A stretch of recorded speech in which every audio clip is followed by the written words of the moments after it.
नमस्कार, मैं हूं दिबांग। आज सुबह अचानक आई एक बड़ी खबर। गालवान झड़प के 18 दिन बाद प्रधानमंत्री नरेंद्र मोदी पहुंचे लद्दाख। उनके साथ chief of defence staff general Vipin Rawat और सेना अध्यक्ष जनरल मनोज मुकुंद नरवणे। सीमा पर तनाव लगातार दोनों तरफ से बढ़ती सैनिकों और हथियारों की संख्या के बीच प्रधानमंत्री का यह दौरा क्या संदेश देता है, इसके क्या मतलब हैं, आज इसी को समझेंगे।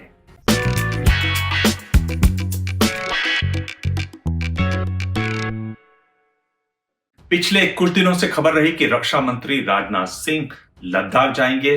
वहां सैनिकों से, सेना के अधिकारियों से मिलकर उनकी हौसला अफजाई करेंगे, उनका मनोबल बढ़ाएंगे। दिन तय हुआ शुक्रवार। कल रात खबर आई कि रक्षा मंत्री का दौरा रद्द होता है और चीफ ऑफ डिफेंस स्टाफ जाएंगे ले।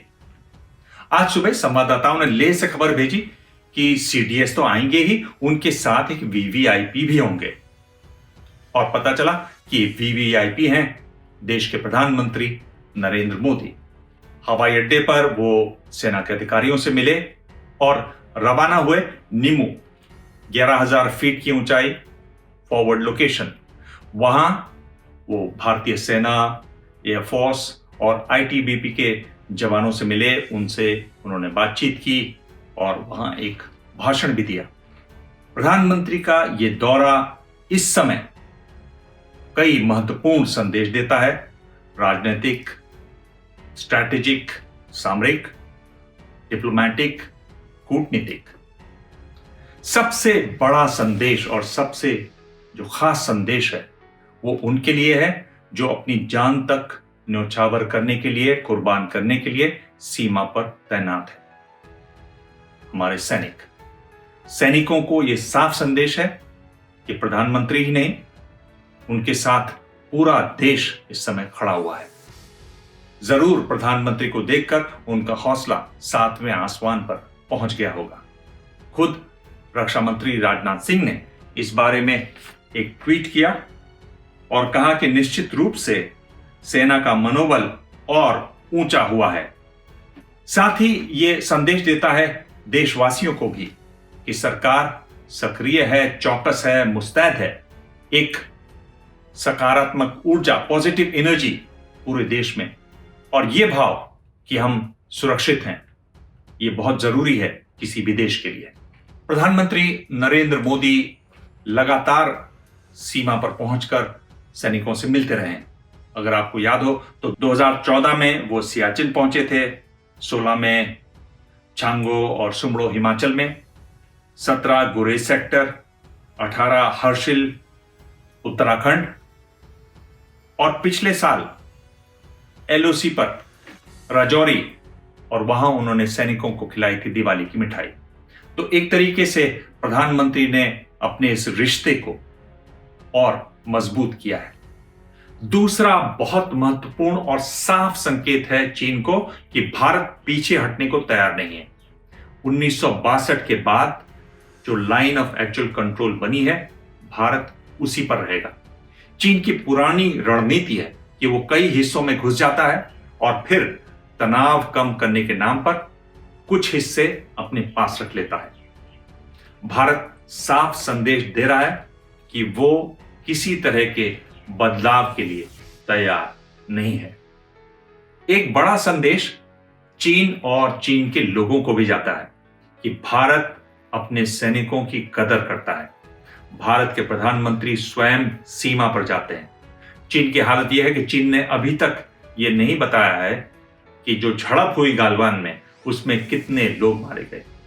सेना के जवान जो शहीद हुए, उनके शवों को बाइज्जत घर पहुंचाया गया या नहीं पहुंचाया गया। तो चीन के लिए भी ये एक बड़ा संदेश है।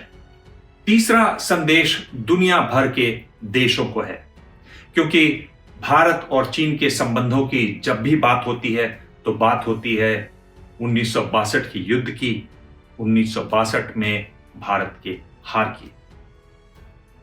भारत बताना चाह रहा है कि आज का भारत 1962 का भारत नहीं है, आज का भारत दुश्मन के सामने खड़े होने की ताकत रखता है और ये दुनिया के सभी देशों, हमारे पड़ोसी देशों, सभी के लिए ये एक बहुत महत्वपूर्ण संदेश है और इसका बहुत असर होगा। चौथा महत्वपूर्ण संदेश है कि भारत किसी भी कुर्बानी के लिए तैयार है। यानी अगर आपने पिछले दिनों देखा हो तो भारत ने पिछले दिनों ही 38,900 करोड़ रुपए के 33 विमान रूस से मंगवाए हैं। भारत वहां इंफ्रास्ट्रक्चर यानी वहां सड़कें बनाने में, पुल बनाने में पूरा ध्यान लगा रहा है। भारत साफ बता रहा है कि वो अगर जरूरत पड़े तो और भी कुर्बानी देने को तैयार है। पांचवी और बहुत महत्वपूर्ण बात और समझने वाली बात है कि प्रधानमंत्री को वहां मौका मिलेगा सीधे सेना के बड़े अधिकारियों से बात करने का और इनमें शामिल हैं 14th कोर के commander lieutenant general Harinder Singh. General Singh ही गए थे बातचीत करने के लिए मेजर जनरल लियू लिन से, जो चीन की तरफ से आए। 3 दौर ये बातचीत चली। बातचीत में आभास होगा कि चीन आखिर चाहता क्या है। बातचीत में पता चलेगा कि जनरल सिंह चीन को कैसे आंकते हैं। जनरल सिंह के बारे में बता दूं कि कहा जाता है कि वो थिंकिंग जनरल हैं। वो स्ट्रैटेजी बहुत अच्छी बनाते हैं, बड़े अच्छे रणनीतिकार हैं। वो हर छोटी बड़ी बात को नोट करते हैं। प्रधानमंत्री को जो जानकारी मिलेगी वो सीधी मिलेगी, सेना के बड़े अधिकारियों से मिलेगी और इसी जानकारी के आधार पर अगर प्रधानमंत्री को आगे कोई फैसला लेना है तो वो फैसला लेने में भी मदद मिलेगी। ये एक बहुत महत्वपूर्ण और समझने वाली बात है। इस पूरी खबर पर मेरी नजर है। आप इस बारे में और जानना चाहें तो नीचे संदेश की जगह है, संदेश लिखें। पिछली बार आपके ढेरों संदेश आए, मैंने उनके जवाब भी दिए। भाषा में आपका संयम रहा, उसके लिए धन्यवाद। आप चाहें तो यहां संदेश छोड़ें, वरना ट्विटर पर मैं ज्यादा होता हूं। मेरा हैंडल है @दिबांग DIBANG। संदेश लिखिए, मैं दूंगा जवाब। धन्यवाद। ABP न्यूज आपको रखे आगे।